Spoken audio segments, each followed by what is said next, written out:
राधे राधे बंधुओं। आज हम श्रवण करते हैं शर्तिला एकादशी की कथा और महात्म। भगवान कृष्ण बोले, हे युधिष्ठिर, माघ मास के कृष्ण पक्ष की एकादशी का नाम शर्तिला है।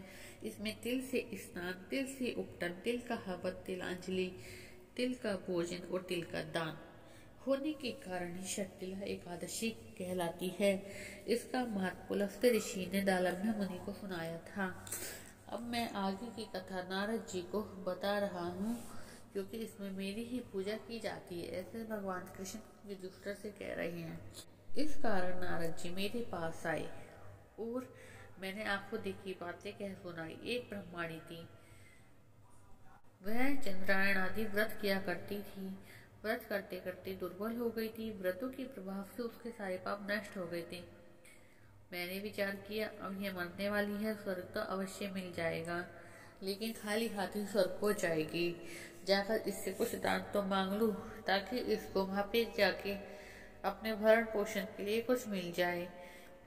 फिर मैं बैकुंठ लोक को छोड़ मृत्यु लोक में आया और भगवान वामन के समान छोटा सा रूप धारण करके ब्रह्माणी के द्वार पर भिक्षुक बनकर गया।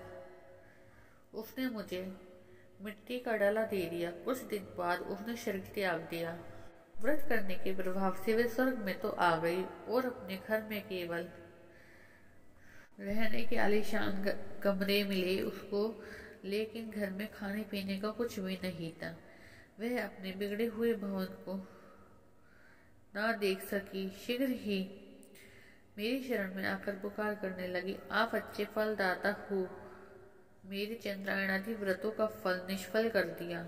मैंने उत्तर दिया, जो व्रत आपने किए हैं उससे पाप तो भस्म हो सकते हैं, इसलिए आप स्वर्ग में आ गई हो, लेकिन हाथ से दिया है वह आपको मिलता है।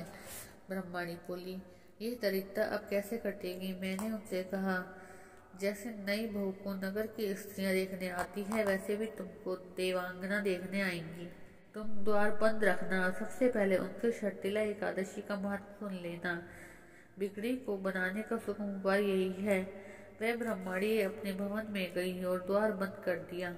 वे देवांगनाएं दर्शन को आई और कहा कि द्वार खोलो, मुख दिखाओ। ब्रह्माणी बोली, पहले मुझे शर्तिला एकादशी के महत्व को सुनाओ। तो देवांगना बोली, बिगड़े हुए भाग्य को संवारने वाली शर्तिला एकादशी है। गो हत्या, ब्रह्म हत्या इत्यादि महापाप करने वाला भी इस मुक्ति को प्राप्त कर लेता है। द्वार खोलो। द्वार खोले तो घर अंदर से भर गया। जब व्रत किया तो सारे गृह में नंदनवन की विभूतियां प्रकट हो गई। इस व्रत में एक तिल दान करने से 1000 वर्ष तक स्वर्ग मिलता है। बोलो शर्तिला एकादशी की जय हो।